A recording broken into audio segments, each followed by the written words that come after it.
सबसे पहले हम यहाँ पर स्ट्रेट लाइन ड्रॉ कर लेंगे। यहाँ पर मैंने देखो अस्तर को फोल्ड किया है और ऊपर से एक स्ट्रेट लाइन ड्रॉ कर लिया है फैब्रिक को सीधा करने के लिए। उसके बाद यहाँ से मैं इसकी लंबाई रखूँगी। तो जो लंबाई मुझे रेडी करना है वो 14.5 इंच होगा। तो यहाँ पर 1.5 इंच एक्स्ट्रा हम ले रहे हैं, यानी कि 16 इंच पर मैं यहाँ पर स्ट्रेट लाइन ड्रॉ कर रही हूँ नीचे की तरफ। अब हम यहाँ पर तीरा रखेंगे। तो तीरा जो रख रही हूँ मैं यहाँ पर 6 इंच रख रही हूँ, क्योंकि जो मैं बैक नेक बनाऊँगी वो डीप नहीं होगा। तो डीप नेक में हम ज़्यादा कम रखते हैं, तो यहाँ पर कम डीप बना रही हूँ, तो यहाँ पर 6 इंच रखा है। उसके बाद नीचे से भी 6 इंच ले करके यहाँ पर देखो 1.25 इंच का हम मार्क कर लेंगे। और यहाँ से मैं इसको राउंड शेप दूंगी, क्योंकि ये हमारा फ्रंट पार्ट है। तो 1.25 इंच पर यहाँ पर राउंड शेप आता है और बैक का होता है 1.5 इंच पर। उसके बाद जो शोल्डर स्ट्रिप्स तैयार करेंगे वो हम 2 इंच का करेंगे। तो यहाँ पर 1 इंच हम एक्स्ट्रा लेंगे। मार्जिन भी ऐड कर लिया है मैंने इसी में। नेक की लंबाई लूँगी 7 इंच। अब देखो यहाँ से 3 इंच है, तो नीचे से भी हम यहाँ से 3 इंच ले लेंगे और यहाँ पर बॉक्स बना लेंगे। फिर यहाँ पर मैं वी नेक बनाऊंगी, तो वी का शेप कर देंगे स्केल की हेल्प से। कुछ इस तरह से स्ट्रेट लाइन ड्रॉ करने के बाद अब हमने यहाँ पर थोड़ा सा फ्री हैंड थोड़ा सा वी शेप को हल्का सा राउंड शेप दे देंगे फिनिशिंग के लिए। अब हम यहाँ पर देखो ऊपर से शोल्डर डाउन देंगे। तो शोल्डर डाउन हमने है ना 1/2 इंच का देना है, हाफ से थोड़ा सा कम, ज़्यादा नहीं देना है यहाँ पर हमने शोल्डर डाउन। अब जो शोल्डर डाउन दिया यहाँ से हम अपेक्स पॉइंट निकालेंगे। तो अपेक्स पॉइंट मेरा जो है वो 10.5 इंच पर है। तो 10.5 है तो आधा इंच हम सिलाई का मार्जिन ऐड करके 11 इंच पर मार्क कर लेंगे। जिस साइड आपका फोल्डेड है, यानी कि बस्ट से बस्ट की दूरी 3.5 इंच पर है, यानी कि 7 इंच है तो उसका 3.5 हो गया। अब यहाँ पर 3.5 इंच है तो नीचे की तरफ से हम 3 इंच पर मार्क करेंगे, आधा इंच कम हम नापते हैं। उसके बाद इसको हम इस तरह से सीधा ड्रॉ कर लेंगे। ड्रॉ करने के बाद यहाँ पर देखो 2.5 इंच का हम गैप लेंगे। प्लीट्स में जो फैब्रिक जाएगा वो 2.5 इंच का हम देंगे और उसके बाद यहाँ से भी हम इसको सीधा इस तरह से मिला देंगे। इस तरह से मिलाने के बाद अब देखो जो ये मैंने बाद में मिलाया ना, यहाँ पर थोड़ा सा इसको शेप दे दूँगी। अगर आप शेप नहीं देना चाहते हैं, एज इट इज़ रखना चाहते हैं तो ऐसे भी रख सकते हो। अब हम फिटिंग की मार्किंग करेंगे। तो फिटिंग की मार्किंग देखो सबसे पहले हम अंडर बस्ट एरिया करेंगे। तो अंडर बस्ट एरिया मेरा है 34 इंच, उसका आप 4th पार्ट लोगे तो 8.5 आएगा। बस्ट एरिया भी 34 है तो इसका भी 8.5 मार्क कर लिया है। कमर मेरा 30 है तो 30 का 4th पार्ट होगा 7.5 इंच, तो 7.5 पर मैंने मार्क कर लिया है। बट यहाँ पर देखो, यहाँ पर ना ये फैब्रिक हमारा सिलाई में चला जाएगा, तो इसको भी हम ध्यान में रखते हुए हम जितना यहाँ पर 2.5 इंच पर मार्क किए थे तो उसका हम पीछे की तरफ मार्क कर देंगे। अब 2-2 इंच हम यहाँ से मार्जिन का भी रख लेंगे। उसके बाद सभी को हम मिला देंगे।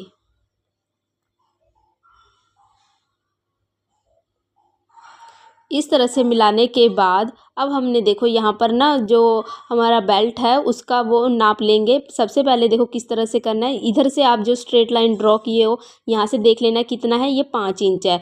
तो अब हमने यहाँ से भी देखो जिस तरह से शेप में आपने मिलाया उसी शेप में इसको नाप लोगे और यहाँ पर मार्क कर लोगे। तो आधा इंच देखो ऊपर की तरफ आ गया। अब पीछे से 1 इंच हम यहाँ से ड्रॉ करेंगे। ये हम इसलिए करते हैं ताकि जब आप वियर करोगे ना ब्लाउज़ तो नीचे ना राउंड शेप आएगा, नहीं तो आपका साइड साइड से झुका हुआ लगेगा।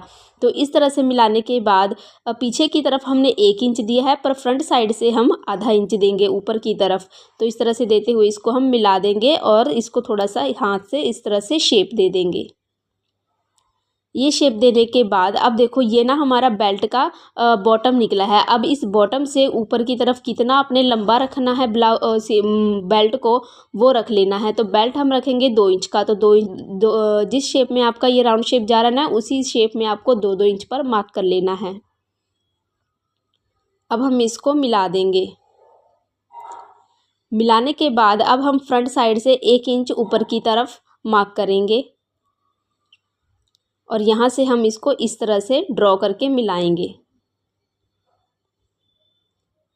ये हमारा ना बेल्ट का शेप हो गया। अब हम इसकी कटिंग करेंगे। तो कटिंग करने से पहले देखो यहाँ पर ना हमने आधा इंच नीचे की तरफ रखना है, क्योंकि नीचे का फैब्रिक हमारा बच रहा है। तो आधा इंच हम यहीं से मार्जिन ले लेंगे बेल्ट फोल्डिंग का, और ऊपर से अभी हम नहीं रखेंगे, वो मैं आपको बाद में बताऊँगी कि कैसे आप इसको हैंडल करोगे। तो नीचे की तरफ आधा इंच एक्स्ट्रा रख लिया है फोल्डिंग का।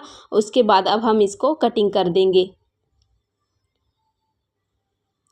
अगर फ्रेंड्स आपको कोई डाउट रह जाता है तो आप मुझे कमेंट बॉक्स में पूछ सकते हो, मैं आपको रिप्लाई करके या फिर एक और वीडियो बना करके उसमें आपको समझाने की कोशिश करूँगी अगर कोई प्रॉब्लम क्रिएट हो रही है तो यहाँ पर देखो सभी शेप का कटिंग कर लिया है। अब जो यहाँ पर प्लीट्स में अंदर का फैब्रिक है ना, ये हम 1 फुट का दूरी अंदर की तरफ देते हुए कटिंग करेंगे ताकि जब सिलाई में जाएगा फैब्रिक तो आपका जो मार्जिन है वो कवर हो जाएगा।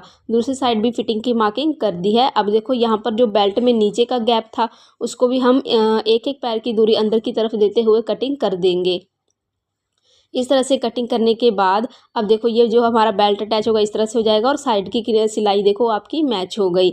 अब हमने ना देखो पेस्टिंग पेपर ले लेना है और जो नेक की जो कटिंग की थी उसके बाद जो फैब्रिक बचा था उसको लेकर के उसी शेप में हम इसको ड्रॉ कर लेंगे और 1 इंच पीछे की तरफ ड्रॉ करेंगे।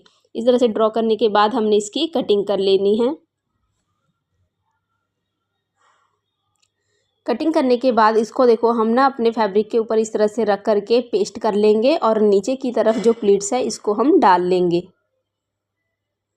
पेस्टिंग पेपर को मैंने यहाँ पर आयरन के साथ पेस्ट कर लिया है और अब हम मेन फैब्रिक लेंगे, इसको भी मैंने आयरन कर लिया है जिसकी वजह से यहाँ सेंटर में एक लाइन दिखने लग गया है जिसको हम एज ए सेंटर लेकर के चलेंगे। अब हम देखो जो नेक है इसके ऊपर इस तरीके से रखेंगे, जो नीचे हमारा वी शेप बन रहा है वो हमारा सेंटर में आना चाहिए और ऊपर का जो पार्ट है यहाँ पर हमारा 3-3 इंच पर गैप आना चाहिए क्योंकि हमने जो नेक कटिंग की थी वो 3 इंच पर की थी। तो इस तरह से देखो हमने सेट कर लेना है और सेट करने के बाद पिन से आप सिक्योर कर लोगे। पिन से सिक्योर करना इसलिए ज़रूरी है ताकि जब आप सिलाई लगाओगे तो आपका नेक इधर से उधर नहीं होगा और जो सिलाई है वो इजीली आपकी लग जाएगी। तो अब हम इसको सिलाई मशीन पर फटाफट से सिलाई लगा लेते हैं। तो अब जो सिलाई लगाओगे आप वो आपने पेस्टिंग पेपर के ऊपर ही लगाना है पर 1 पैर की दूरी पर लगाना है। जो आपका मशीन का फुट है ना उसकी 1 फुट की दूरी पर आप इसकी सिलाई लगा लो और अब आप इसको निकाल लोगे सिलाई लगाने के बाद और छोटे छोटे नोजेस लगाओगे। नोजेस लगाने से पहले जो सेंटर में मेन फैब्रिक है इसको कट करके निकाल दोगे। अब हमने यहाँ पर छोटे छोटे नॉजेस लगा लेने हैं ताकि हमने इसको पलटना है तो पलटने में आसानी रहे और जो हमारा नेक है वो फिनिशिंग के साथ बन जाए। तो इसको जब आप पलटोगे, पलटने के बाद अब हम इस पे धार स्टिच लगाएंगे एक, और जो धार स्टिच लगता है वो हमेशा अस्तर के फैब्रिक के ऊपर ही लगता है।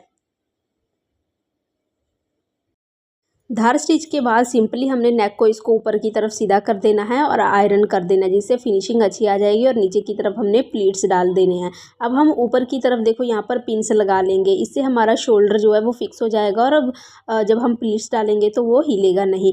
अब हमने यहाँ पर प्लीट्स डालना स्टार्ट करने पर उससे पहले मैं आपको बता दूँ यहाँ पर मैंने कितना फैब्रिक लिया है। तो देखो यहाँ पर अस्तर दिखाई दे रहा है हल्का फुल्का, तो यहाँ से उधर लेफ्ट और राइट दोनों तरफ तो मैंने 9-9 इंच लिया है और नीचे की तरफ डाउन में मैंने 6 इंच एक्स्ट्रा लिया है। 6 से 7 इंच आप ले सकते हो। अगर आपके पास ज़्यादा फैब्रिक है तो आप 10 इंच तक भी ले सकते हो। तो अब हमने यहाँ पर प्लीट्स डालना स्टार्ट करना है। तो प्लीट्स डालने के लिए देखो आप सेंटर में दोनों साइड से पकड़ोगे और दोनों साइड से इक्वली फैब्रिक को उठाते हुए हाथ से प्रेस करोगे और प्रेस करके उसको थोड़ा सा ऊपर की तरफ और नीचे की तरफ दोनों तरफ आप यहाँ पर पिन्स लगा दोगे। पिन से सिक्योर करना बहुत ज़रूरी है, नहीं तो आपके जो प्लीट्स हैं ना वो आपके फिनिशिंग के साथ नहीं बनेंगे। तो अब हमने सेकंड प्लीट्स डालना है। तो सेकंड प्लीट्स को भी देख लो आप कितना गैप रखना चाहते हो, तो उस गैप के अकॉर्डिंग यहाँ पर आप प्लीट्स को फिक्स कर लो। तो यहाँ पर मैंने आधा इंच का गैप दिया है और इस तरीके से यहाँ पर सेकंड प्लीट्स भी डाल लिया है। दूसरे प्लीट्स में भी हम पिन्स लगाएंगे क्योंकि पिन्स हर एक प्लीट्स में आपके लगेंगे, तो आप ध्यान से इसको थोड़ा सा हाथ से प्रेस करें और जो एक्स्ट्रा फैब्रिक अंदर की तरफ हो उसको खींच करके बाहर निकाल करके फिनिशिंग के साथ प्लीट्स डाल लें। अब थर्ड प्लीट्स भी हम इसी तरह डाल लेंगे।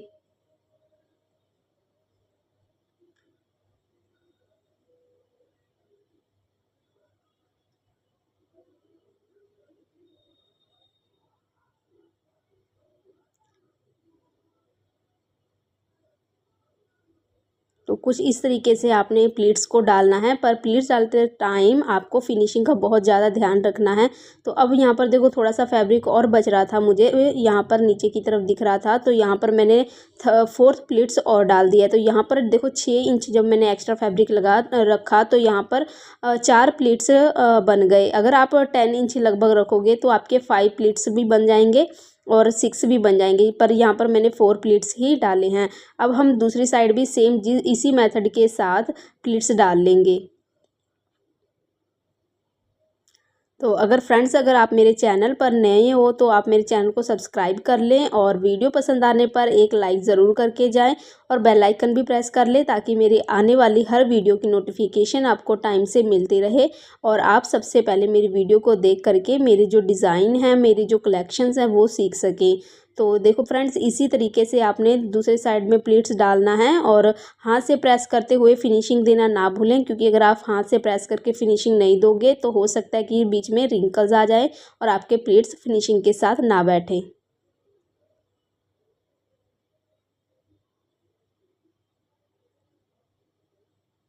तो टोटली 4-4 प्लीट्स मेरे दोनों साइड में बन गए हैं। तो अब हमने देखो प्लीट्स को डाल लिया है। अब हमने यहाँ पर सिलाई लगा करके इसको सेट करना है। अभी तो ये पिन से सेट है, तो सिलाई से सेट करने के लिए जो आप सिलाई चलाओगे वो सिर्फ जो ऊपर का मेन फैब्रिक है उसके ऊपर ही चलाओगे। जो नीचे अस्तर है उसके ऊपर आपकी मशीन की सिलाई नहीं चलनी चाहिए। अभी जस्ट हम अपने प्लीट्स को जो है वो मशीन के साथ फिक्स कर रहे हैं। दोनों साइड में इसी तरीके से करना है। अभी हमने लेफ़्ट में किया है, फिर हम बॉटम में करेंगे और इसके बाद हम राइट में जा कर के इसकी जो प्लीट्स है वो फिक्स कर देंगे। तो यहाँ पर जो हमारी प्लीट्स है वो फिक्स हो गए हैं। अब हमने अस्तर को और मेन फैब्रिक को सबको दोनों को इस तरीके से देखो सिलाई लगाते हुए सेट कर लेना है, यानी कि दोनों को हमने अटैच करना है। अस्तर के बिल्कुल कॉर्नर कॉर्नर पर आपने फिनिशिंग के साथ सिलाई लगा लेना है।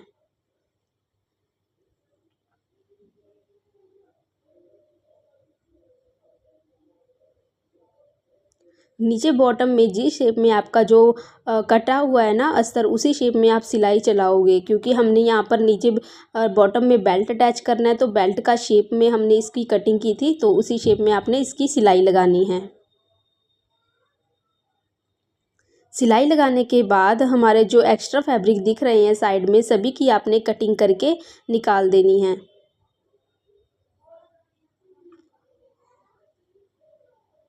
तो यहाँ पर देखो हमारा अटैच हो गया है अस्तर और मेन फैब्रिक सिलाई मशीन से। अब हमने सारी फिनिशिंग दे देनी है कटिंग करके। सब तरफ से आपने जो जितना भी आपका एक्स्ट्रा फैब्रिक दिख रहा होगा सबकी आपने अच्छे से कटिंग कर लेनी है।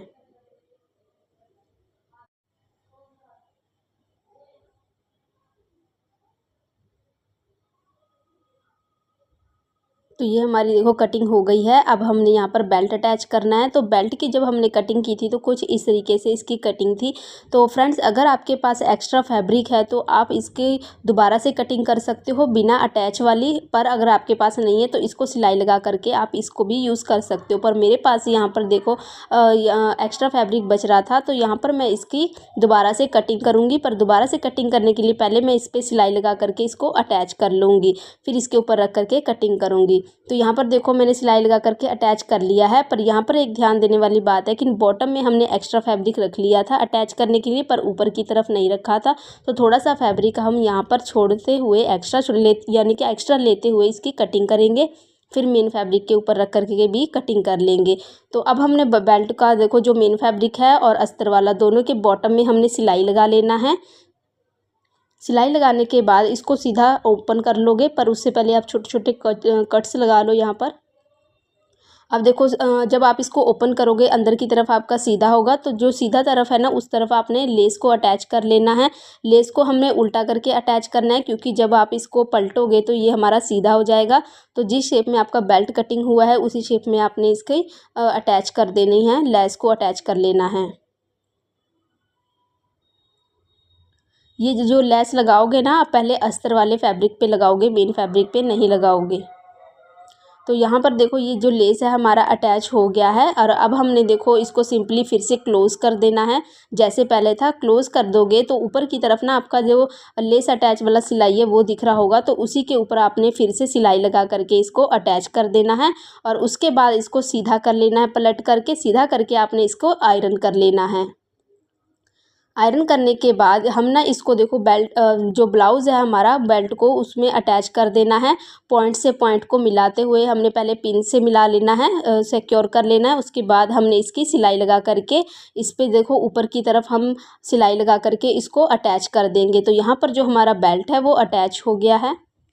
तो इसी के साथ हमारा जो ब्लाउज़ है वो बन करके रेडी हो गया है। मैं आशा करती हूँ कि आपको जो मेरा मेथड था कटिंग का और स्टिचिंग का दोनों पसंद आया होगा। लेकिन फिर भी अगर आपके कोई डाउट्स हो तो आप मुझे कमेंट बॉक्स में पूछ सकते हो। मैं फिर से एक वीडियो बना करके आपको वो जो डाउट्स होंगे सब क्लियर कर दूँगी। तो मिलते हैं मेरी नेक्स्ट वीडियो में एक और नए डिज़ाइन के साथ। बाय।